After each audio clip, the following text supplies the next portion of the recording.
everyone coming off an amazing Labor Day. Welcome to Bunker Office Hours, a weekly live show brought to you by the team at Bunker Labs, a national network of veteran and military spouse entrepreneurs dedicated to helping our community start and grow their own businesses. I'm your host, Iron Mike Stedman, joined by my co-host, Amy Morrison, and our guest today, Ann Cardona, to talk about veterans in residence. Now, before we jump into that, first thing I gotta do is I gotta pass it over to my co-host Amy to talk about what's going on in the bunker. Thanks, Mike. This week we've got, as per usual, check out the events happening in your area by going to bunkerlabs.org/communities and find the city nearest you. And then, as we're going to talk about today, we've got veterans in residence application are open, so you can check that out. Get more information at plus today's Q&A, obviously, at bunkerlabs.org/vir. And then also breaking barriers in entrepreneurship, hard word to say, is accepting applications still for the October cohort. We're a little low in some of the areas, so you can check out that at bunkerlabs.org/breaking-barriers. And then finally, we have a new blog post article up for you guys, how to write a short bio with examples for military transitions. So this one's specifically for the military connected community out there. And then just a little bit about that article. We all know writing a bio is hard. So the new blog post will help you start writing your bio with confidence. So you can check that out on our blog, and I think the link will be in the chat as well. So that is this week in Bunker Labs. I got to give a shout out to my man Keith. Keith's been cranking out the blog articles, y'all. Make sure you take advantage of those. I'm going to try to do some more writing myself. I've been practicing on LinkedIn. But, man, you got a whole team back here trying to get you all content to help support along the journey. Content is one of the ways we're able to reach people. I know a lot of y'all are out in the sticks. You might not necessarily have, a strong local ecosystem, but you can still get engaged with us through the podcast, through the blog, through office hours and stuff, etc. So I just want to emphasize, man, we got a lot of good stuff coming your way. Team is working really hard behind the scenes, and I just hope you're taking advantage of it. Good morning, everyone in the chat. Shout out to my man Ryan, Linda. We appreciate y'all for tuning in. And as we go through this veterans and residents Q&A today, feel free to drop questions that you have in the chat. So without further ado, Ann, welcome back to Office Hours. This is like your second time, I believe. Just before we went live, you were saying we had like 800 applications to the veterans in residence. Super powerful. And I'm excited to chop it up with you about, the Veterans in Residence program, what it is, who's a good fit for, and talk through questions people have. Yeah, thanks, Mike. So we were just talking about, we had over 800, I think we had 820 applications to our last Veterans in Residence program that kicked off at the beginning of July. We're currently sitting at 70 right now for this cohort, but we just opened up applications at the beginning of September. So we're going to be rolling right along and would love to get more applicants into our program. Just wanted to let everybody know, Veterans in Residence, it's a great program for folks who have gotten their business established, they got their LLC set up, they're starting to maybe generate a little bit of revenue, but they're looking at getting that recurring revenue. They're looking at honing in on their processes, figuring out what kind of technology they might need, what are their next decision spaces, and who do they need, most importantly, who do they need to connect with to take them to that next level? Do they need a mentor? Do they need a co-packer? Do they need access to capital? And this is a great place for them to come in, get that accountability group, that group think going, asking those questions, getting some help with those answers, and making the connections in their local community and also to their national community. We have a great resource manager on our staff that can help them connect to those national contacts if they can't get them in their local ecosystem there. 6 months long. We partner with WeWork on it so they can get access to a hot desk with WeWork for 6 months. We're also branching out to a few other co-working spaces. So if you don't have a WeWork in your area, we're starting to work with some other co-working spaces. Like in Wilmington, we have a Common Desk who we partner with for our local huddles, and we get some free access to space there too. So we're really branching out, like I said, getting a ton of applications in last go round. We're expecting just as many, if not more, this go round. And we'd love to have people apply to our program and get connected with local entrepreneurs and also the national network. All right, I'm about to put Ann on the spot, y'all. And what, in your mind, what's the value prop for veterans and residents? Yes. So the value prop for veterans and residents is that you'll be surrounded by like-minded entrepreneurs that come from a military background, whether they're spouses, dependents, or veterans themselves.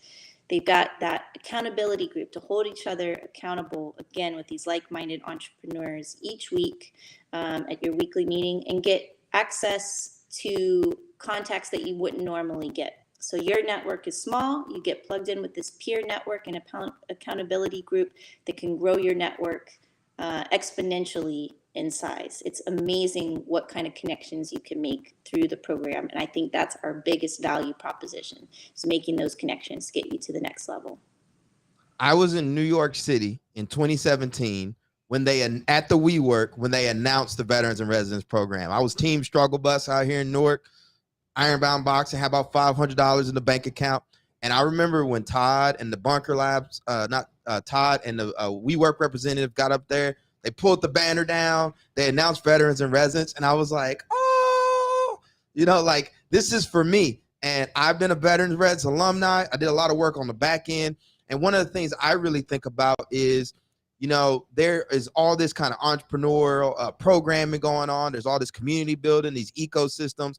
But when you talk about one for us as veterans and military spouses, I can't think of anything better than veterans and residents, because that's it's also a great jump off point, I feel like, for a lot of us as we, start to take that next level in our business. So like you said, we might have launched, got a little bit of revenue, right? May or may not be working on our businesses full time yet, but having that plan to make that leap, and veterans and residents is like a great stepping stone, for that. Yeah, and this has been a really awesome year for me because I don't know if you know this, Mike, but I started my own business. I got my LLC set up, and I'm doing swim school.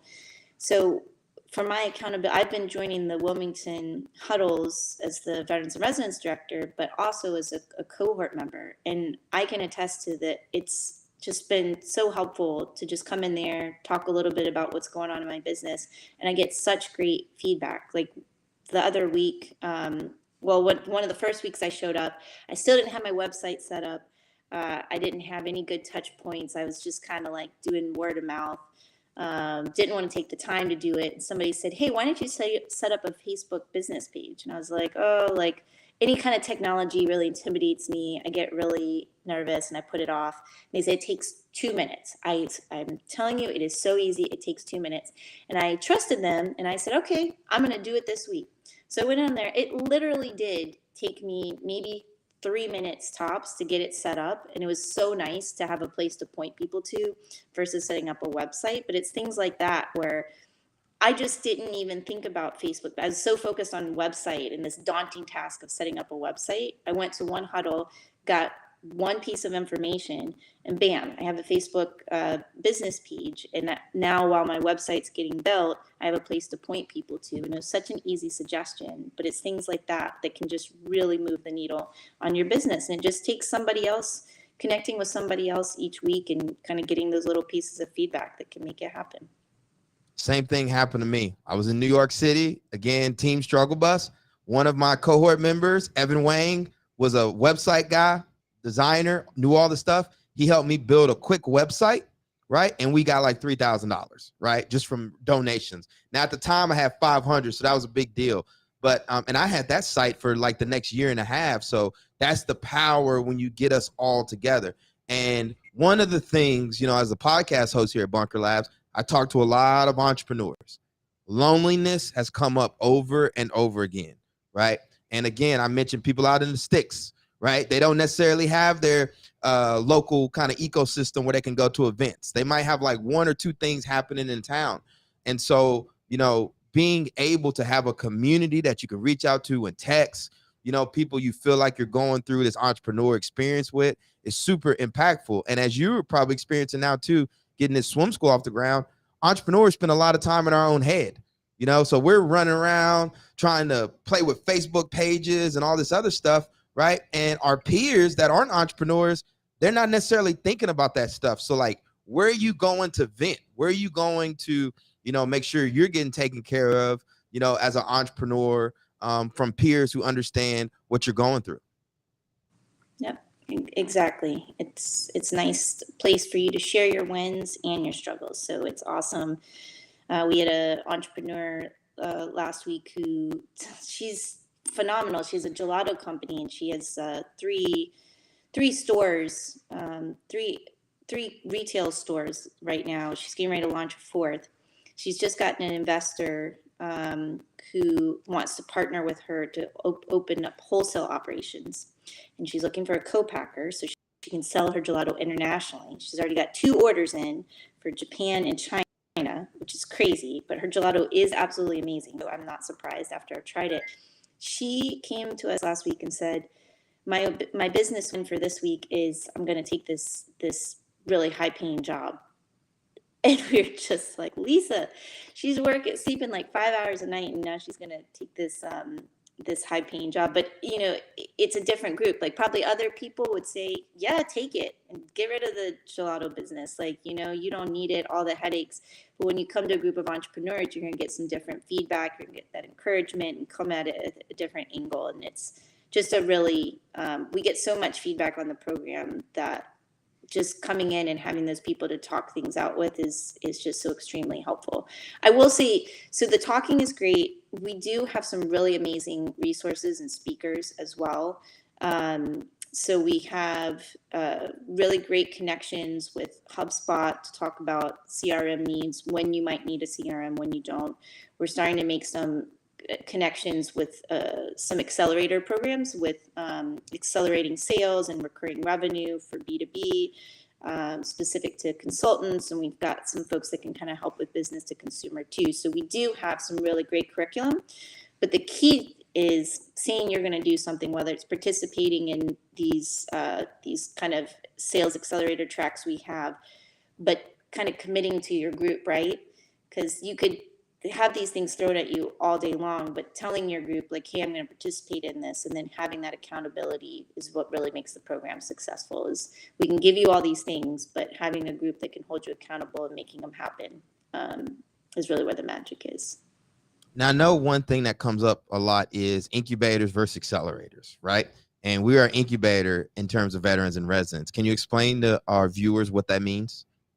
Yep. So veterans and residents, we classify ourselves as an incubator because we give you free access to free space is commonly something that's given by incubators. We have kind of a loosely curriculum-based grouping and facilitation that we give you throughout your time in the program. The only thing that we're missing that some people get confused about, and they say, oh, well, we're not in incubators, we don't give you direct access to capital.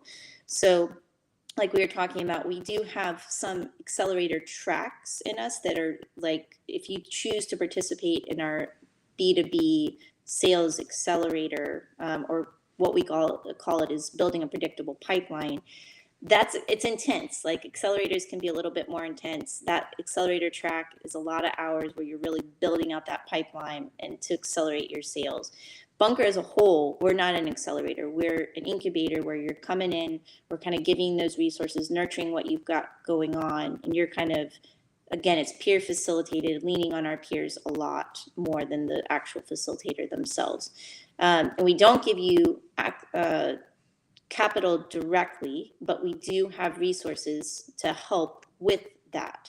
We have a really great partner called Local Vest that we've got going on right now, and they actually can help you set up a deal tile within our Bunker Labs profile. So that's something we can do. But again, it's not us giving you those funds, but we can help you kind of vet your business, figure out what kind of capital needs you are looking for, and then connect you, whether it's with some SBA, whether it's with a deal tile to look for venture capital on Local Vest, whether it's with one of our venture capitalists that's in the network to talk through, what could make you a stronger candidate to getting capital. But again, we don't give it directly, which is sometimes a confusion we get with, are you an incubator? When people say incubator, sometimes they associate it with direct capital. And we don't give it directly, but we have a lot of great avenues to help you get that access to capital you're looking for. Before we go to questions, Matthew Lowry, do me a favor, clarify what you mean by V and RE. And here's what I want to say though, while Matthew's writing that out, is don't sleep on having access to space and incubator, right? Like we're not gonna hold your hands, all right? You're an entrepreneur. And like even me now, I'm at my incubator space here in Newark, right? Where I record is from the incubator space. I know multiple veterans and residents who, let's be honest, being an entrepreneur is like making sausage every day. It's like the Wizard of Oz. But guess what? When you're meeting with that investor, where do you want to take that meeting at? Probably at that WeWork or that co-working space. And multiple entrepreneurs, multiple veterans, residents have done very well at raising capital for their ventures because of the access to the space that we're able to provide through veterans and residents. So again, don't sleep on that. That's no small feat. And that's why it's so great to have national partners, like WeWork, and then in the local communities, some of those smaller co-working spaces, but that is no small feat. So I know a lot of times people are like, oh, I need, capital. We need all this stuff. Listen, we get you, right? But at the same time too, like, let's also take advantage of what we're able to provide for you right now, which are access to these amazing co-working spaces. And I'm hoping with us on the other side of this pandemic, the world is a lot more comfortable with remote work, digital nomad and stuff is a new thing. And so we encourage you to take advantage of that. All right. So now I got to go to questions. Prabin Amate wants to know, can you do this remotely? Yes, excellent question. So we talked a lot about the co-working space, but we do have virtual cohorts as well. So we have 5 virtual cohorts. They're not geographic, they're non-geography specific. So you can participate in there. I saw somebody said they're in Montreal. You can participate from Montreal. We've had somebody from South Korea. We've had Hawaii, Japan. So yeah, you can participate all over. We'll still have those weekly huddles. And we still can get you that WeWork All Access Pass. So if you do travel to somewhere where they have a WeWork location, you can still take advantage of those spaces when you need them. So we do have virtual for sure. What if my business is just an idea and I'm not generating revenue yet? Can I still participate in VR? So if it's just an idea, we would encourage you to join our Bunker Online group so you can start to kind of get some of those resources to get you to that level where you are starting to generate revenue. You're not disqualified from participating in veterans and residents, but we are going to prioritize those who are a little further along. They're past ideation. They're starting to get that business plan together, starting to test things out, again, starting to bring some revenue in. And we're trying to help them further create better processes and further grow that way. So you can still apply, but we're really looking at people that are past ideation and starting to generate some revenue. How often do you start new cohorts? My product will be in development for another 8 weeks. So we start, this next one is going to start in January. So the first week of January after the new year. But our applications are going to close at the end of September. So you would probably be in a good place to take advantage of it. I would just put in your application, that your product is still in development for another 8 weeks, but you're planning on it being ready to launch come January. So I think that would work out well. Does Bunker Labs work with veterans in cannabis? We do work with veterans in cannabis. We've got several folks that are working in the CBD space in our cohort right now. Awesome. What is the time commitment to be a veterans in residence? What should I expect? How much time should I expect to spend a week? Good question. So our huddles, when I say weekly huddles, I should have said the time that goes along with them. They are 90 minutes a week. And then we have master classes that are every other week that are optional but highly encouraged. And those are 1 hour. So I would say maybe 2.5 hour time each week between doing huddles and master classes and participating in any of the other offerings that we have that you can opt in on. Again, we do have some of those accelerator tracks for sales that you can dig into more and spend much more time on. But those are optional. So if you don't have time for those kind of 90 minutes minimum, really probably about 2.5 hours to work on any homework that you have for those huddles. So 90 minutes to 2.5 hours a week. And what about a business that's well past ideation, but they need to really learn how to run their business? They maybe have a salon, but no business background. Excellent question, Linda. So that's exactly where we're looking at. They're past ideation, but they don't have their processes, honed in. They don't maybe have as predictable revenue as they would like, and they could really learn from other folks in that. A lot of us are in that same space where we're launching, we have products, we have services, we've got clients, but we don't really have it all together. We're not ready to break that barrier where it's a well-oiled machine and now we are taking on venture capital or we're looking to scale it further. We really want to get people's processes in place. We want to get them all those resources. We want to get them that feedback to make it better. So that would be a perfect, what you're talking about, Linda, is exactly who we would like to have in the cohort. All right, y'all. I got about 8 minutes before Carrie's going to start cracking the whip on me behind the scenes. So go ahead and drop your questions in the chat as we transition to one of my favorite sections of office hours, our book recommendations. So, Anne, both as the leader of VAR and as an entrepreneur yourself, right, what book recommendation do you have for our audience today? Yes, I'm prepared today. I have it ready.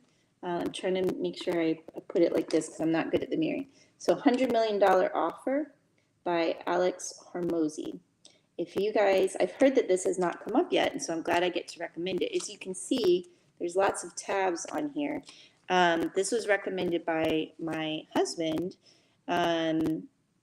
Rich, who Mike also knows. He also went through Veterans in Residence.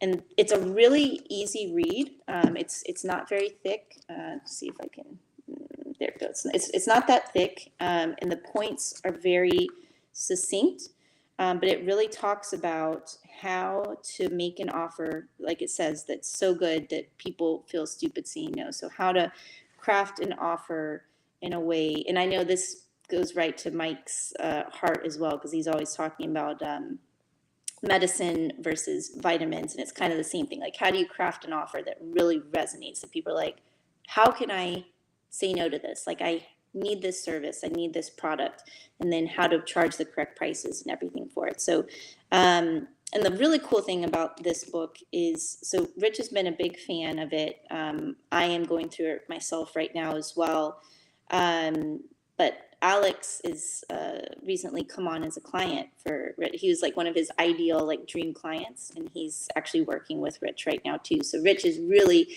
seeing talk about the sausage getting made, seeing how Alex kind of uses these principles in his own business, and so it's been really awesome. So $100 Million Offers, very enticing, right? Everybody wants a $100 million offer, so I would advise people to go and check it out. Great pre-read for VR. I'm actually thinking about adding it into the curriculum, Mike, and seeing if maybe we can get copies out to everybody, because I am so passionate about it. Awesome. Well, appreciate you sharing that book. Check it out, $100 Million Offers. It's all over the internet. I guarantee if you type in Alex Hormozi, he's going to pop up. So check it out. My book recommendation is the other Traction book, okay? It's Traction by Gabriel Weinberg, How Any Startup Can Achieve Explosive Customer Growth. So we got Traction, Gino Wickman, Entrepreneur Operating System that a lot of people use. It's the orange book. The other Traction book is like a baby blue. And one of the things they talk about are 19 different traction channels. So for any startup, any small business, right, something that always comes up is, how do I acquire new customers? How do I acquire better customers? All right. And what a lot of people don't realize is, depending on your business model, depending on your perfect customer, there's all these different traction channels available for you to test that resonates the best and drive most results. So a lot of CPG brands are using, let's say, social media to grow their audience, et cetera. They're not even thinking about targeting blogs. They're not even thinking about public speaking, right? So the idea is you learn about all these different traction channels that are available to you. And then in the words of Jim Collins, you fire bullets, then cannonballs, okay? So in my own business, Ironbound Boxing, right, I was doing a bunch of stuff, posting on social, all that, nothing. That's why I had like $500 in the bank account. I found out that email is really good for us, right? And communicating on a platform like LinkedIn, where a lot of our donors are, right? So testing out these different traction channels, finding what works, and then crafting a go-to-market strategy around that. So highly recommend you read this book. So at the very least, you're aware of all the different traction channels that are available to you.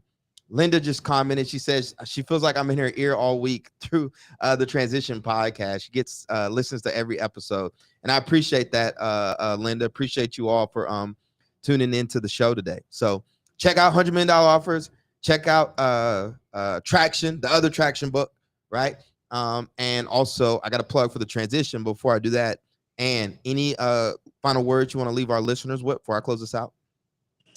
I do want to make sure, so veterans residence applications are open, so I advise you to check them out. I also want you to check out our Breaking Barriers in Entrepreneurship cohorts as well. We've got, that is an 8-week cohort, and I just want to make sure that that's going to close a little bit before veterans and residents. It's run by Renee Bob, who's a great resource for veterans and residents, but even more intimate resource for breaking barriers in entrepreneurship. And so if you're looking for something to do while you're waiting for veterans and residents, this cohort's going to kick off in October. So I would just want to give a shout out, Breaking Barriers in Entrepreneurship. Go check it out, Bunker Labs website, and I would apply to both and see what happens. Maybe you get into both, but they're great resources. Just want to give a shout out to Breaking Barriers. Yeah, great program as well. You know, I've done multiple workshops on breaking barriers, on marketing and branding. So definitely check that out. Check out veterans and residents. Look, you got opportunities here, but you got to get out and apply. All right. I got to give a shout out to our virtual sponsors, MetLife Foundation, for not only supporting office hours, but also the Transition podcast. Y'all are in for a treat. I got some fire episodes dropping. I think I'll have Teresa Black from Bon Up Suite dropping this week, right? I have had the founder of Wove, right, which sells really custom engagement rings over the internet. That's going to be coming up. So a lot of great content to support you all on your entrepreneurial journey. Actually, last week I had Frank Pollock, who is a sleeper, right? If you don't know who Frank Pollock is, I'm telling you, this is someone you want to get connected with. He came on the podcast. We had an episode on marketing insights. This is a 5-time CMO. He's led the CPG CEO circle for Bunker Labs. So he really understands the challenges of going to market. He understands the challenges we face as veteran entrepreneurs, even though he's not a veteran entrepreneur himself, but he's advised veterans and military spouses in the CEO circle for over a year. So these are the caliber of people I'm able to bring in on the Transition podcast to share their insights. So make sure you subscribe to that and subscribe to the newsletter, so that way when a new episode comes out, you know, it goes straight to your inbox, as well as some insights that I've been sharing lately as I continue to develop my own insights and knowledge after interviewing well over, God knows, like 200 entrepreneurs and military spouses. So check it out. Make sure you get plugged into the Bunker Labs ecosystem by visiting our website, bunkerlabs.org. We got programs that'll take you from idea to invoice, incubate you, and position you to grow alongside other founders and CEOs. We appreciate y'all for tuning in to the show this week. Until next time, peace, love, and have a great rest of your week, everyone.